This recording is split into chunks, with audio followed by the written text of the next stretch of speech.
Start करो।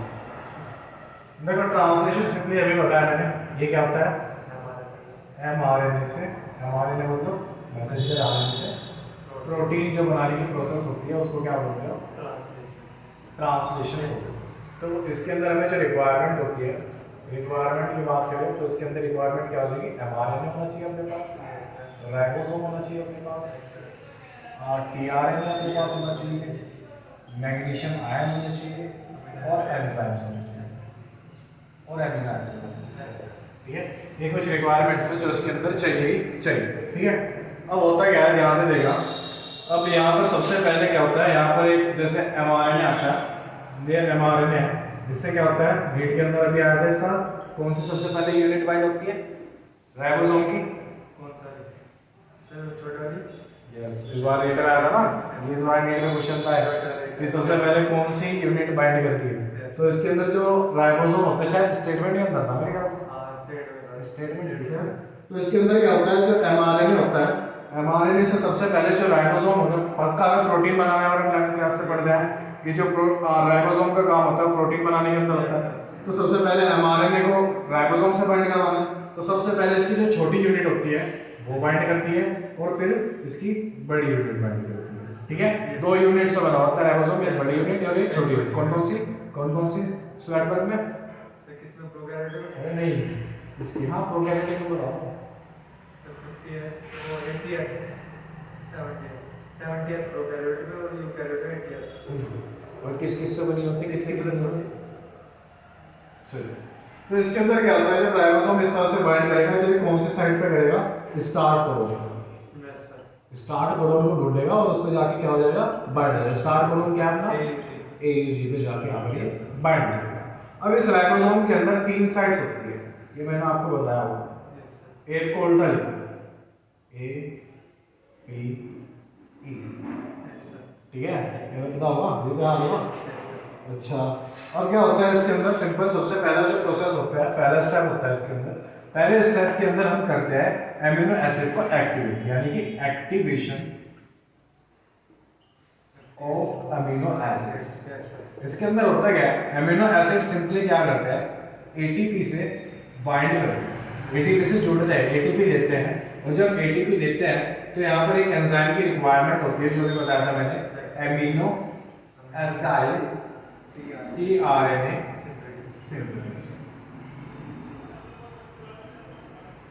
ये जो क्या लगा यहाँ पर, एंजाइम लगा, और एंजाइम लगने के बाद यहाँ पर ये क्या फॉर्म कर देगा, यहाँ पर चार्ज एमिनो एसिड बनेगा, चार्ज या फिर मान लो एक्टिवेटेड एमिनो एसिड, एक्टिवेटेड, या इसी को हम बोल देते हैं एमिनो एसिड एसाइल या फिर एमिनो एसाइल टीआरएनए कॉम्प्लेक्स। या इसका एक और नाम होता है, इसका एक और नाम होता है amino acyl synthetase enzyme complex, amino acyl synthetase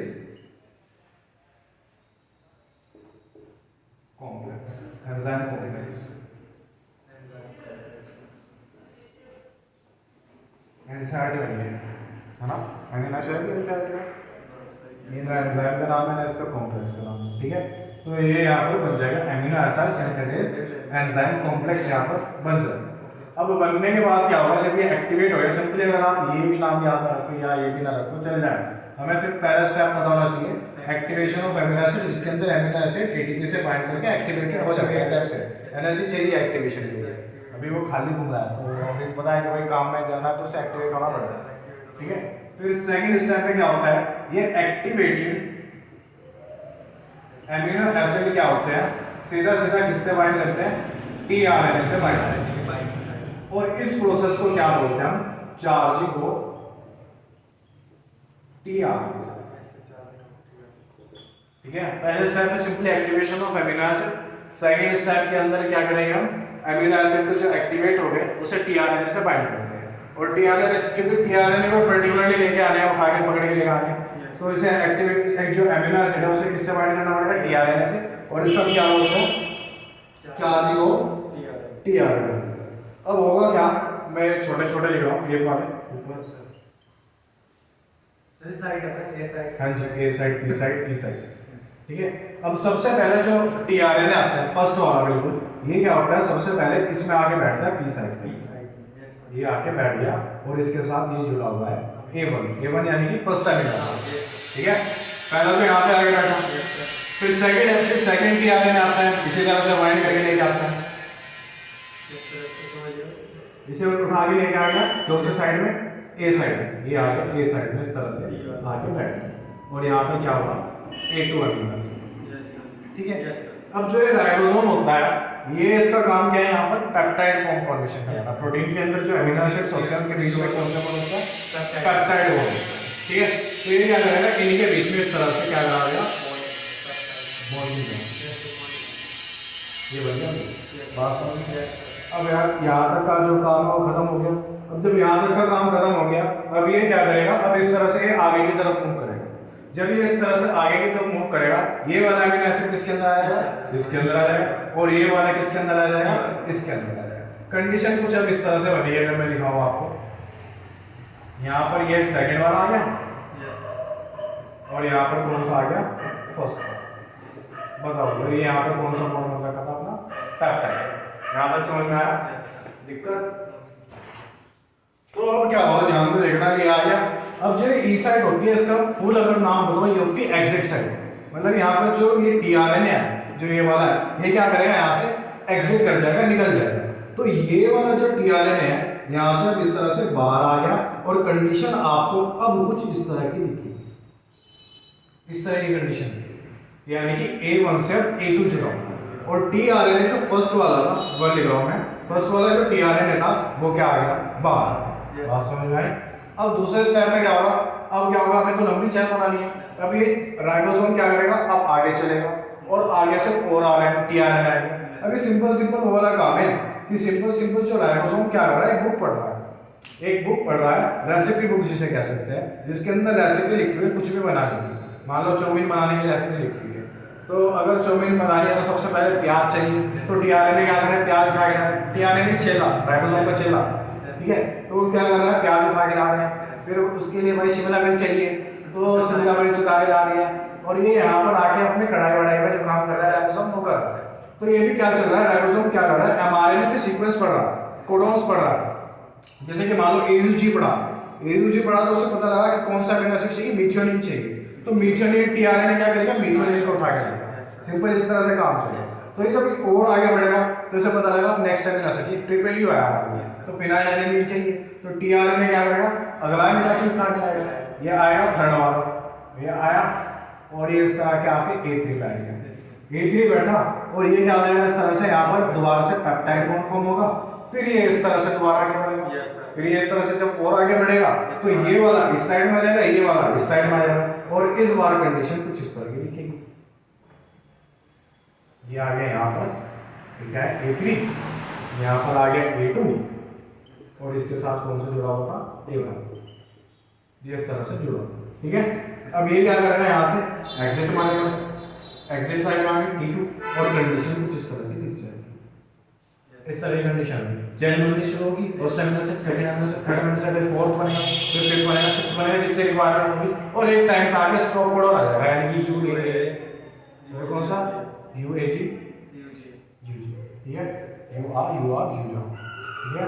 तो सिंपल ये आके टाइम पे आके स्टॉप कोडन आ जाएगा, और जैसे स्टॉप कोडन आएगा ये प्रोसेस हो जाएगी, ये अमीनो एसिड चेन निकल के तैयार और प्रोटीन बन के यहाँ पर तैयार। ये पूरा होता है क्या होता है, ट्रांसलेशन प्रोसेस। बस इतना ही आना चाहिए, इससे अलावा कुछ ही नहीं आना चाहिए। मेन स्टेप याद करने वाली ये होते हैं जो याद करने के लिए। और यहाँ पर जो मैग्नीशियम आयन है, मैग्नीशियम आयन इस जो ये एंजाइम था इसके रिक्वायरमेंट के लिए यूज होता है। मतलब से एक्टिवेट करना। हाँ जी, है ना, वो बायोमोलिक्यूल में पढ़ा हुआ, बायोमोलिक्यूल के अंदर एंजाइम्स नहीं पढ़े, एंजाइम के अंदर वो होते हैं एक्टिवेटर होते हैं, एक्टिवेटर, हाँ जी, जो उसकी एफिशिएंसी को बढ़ा देता है, तो समझ लो वो तो सीरियस आने किससे, ट्रांसक्रिप्शन से। ये हमें नहीं समझ में आता था भाई, हमें समझ नहीं आता था ये, क्योंकि हमें इस तरह समझाया नहीं जाता था। मैं सच बता रहा हूँ, मुझे 12th के बाद भी ये नहीं आता था। 12th खत्म हो गई थी, 1 साल भी हो गया था 12th के लिए, तब तक भी ये नहीं आता था मुझे। फिर एक बार खुद ही चाहत हुई कि आप इसे पढ़िए, जरूरी है ऐसे ही पढ़ो।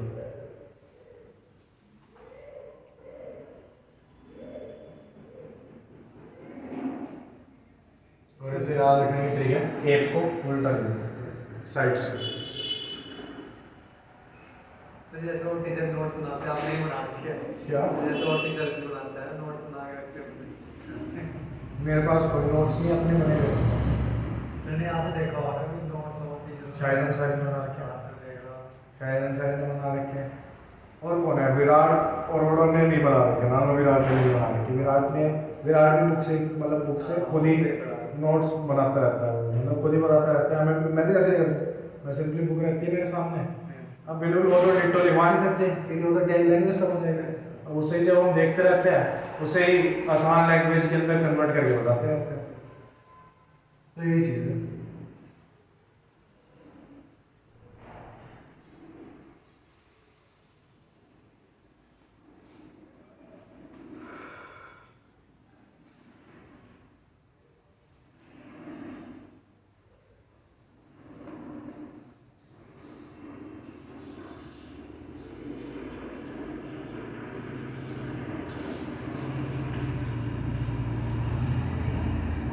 बाइंड में ऐसे क्वेश्चन आएगा जैसे इसमें पूछा है सबसे पहले कौन सी बाइंड कौन सी साइड बाइंड होती है इसमें कॉन्सेप्चुअल क्वेश्चन।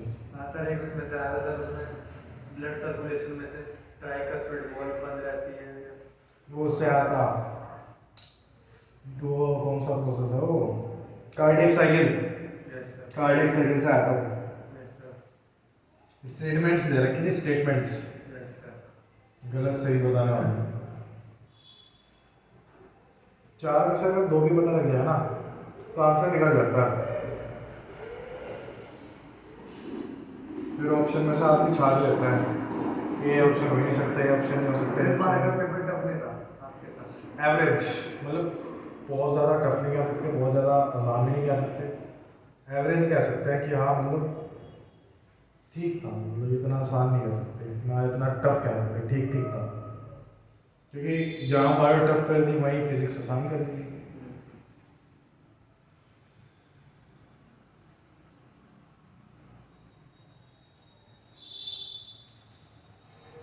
इससे भी रिलेटेड कुछ क्वेश्चन है।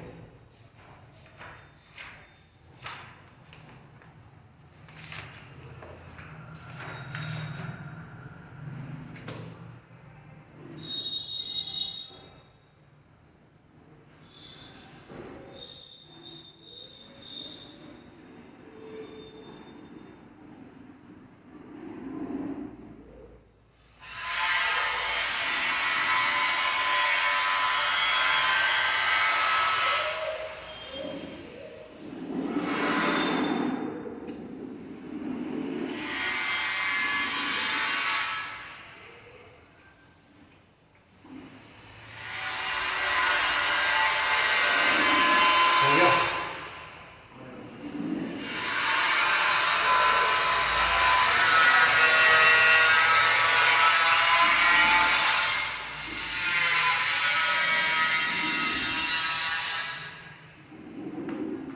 ये बहुत इंपॉर्टेंट बात बताऊंगा, बहुत अच्छी बात, मजेदार, जो आपको कोई नहीं बताएगा, हम बताएंगे।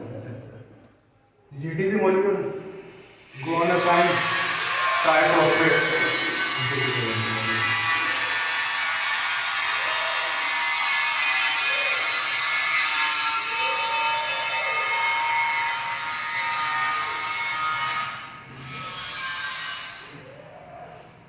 एक जीटीपी मॉलिक्यूल गुआनासाइन ट्राइफॉस्फेट होता है, वो क्या होता है? एक तो जो जीटीपी मॉलिक्यूल रिक्वायर्ड होता है, यहाँ जीटीपी जो रिक्वायर्ड होता है, यहाँ पर जीटीपी मॉलिक्यूल मिलता है, ठीक है, इसी रिएक्शन के लिए।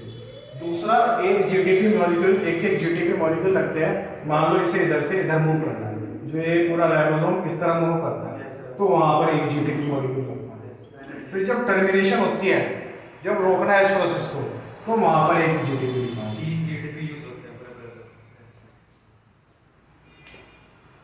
अगर आपसे पूछ लिया इनिशिएशन, अगर मान लो सिर्फ और सिर्फ ट्रांसलोकेशन पूछ लिया, या फिर आपसे खाली ट्रांसलोकेशन प्लस आपको जो एक्टिवेशन है तो वो पूछ लिया, तो उन सब के लिए अलग अलग आंसर होंगे, ठीक है। फिर वैसे इसमें क्या रखना, पूरे प्रोसेस में याद रखना या अलग अलग स्टेप पे याद रखना? अलग अलग स्टेप पे याद रखना सर, जीटीपी करना है। अभी पता अभी समझ में आ जाएगा आपको। क्वेश्चन लिखो, फॉर इनकॉर्पोरेशन ऑफ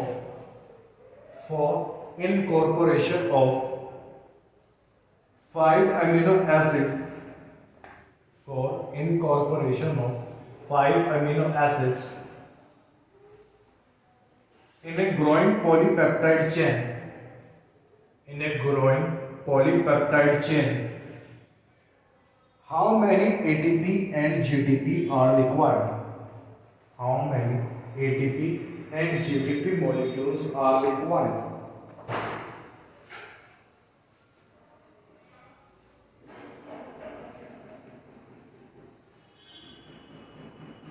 याद रखना वर्ड यूज किया गया है ग्रोइंग।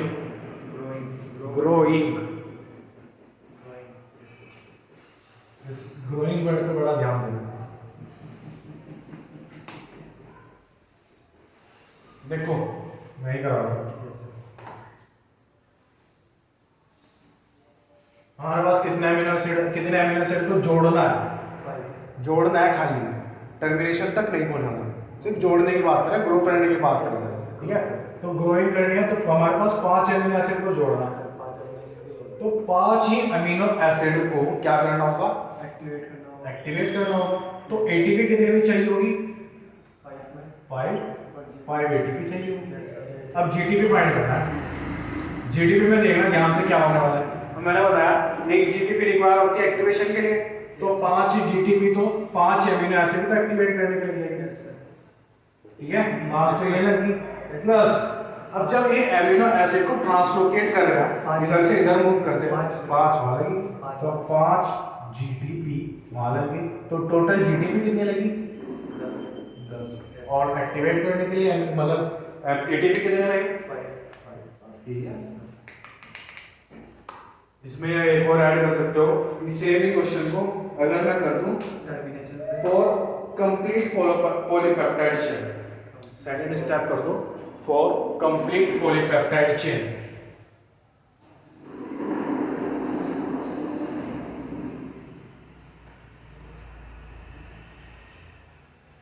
तो सर अमीनो एसिड भी कितने रहते हैं? अमीनो एसिड 5 अमीनो एसिड के लिए बता दो।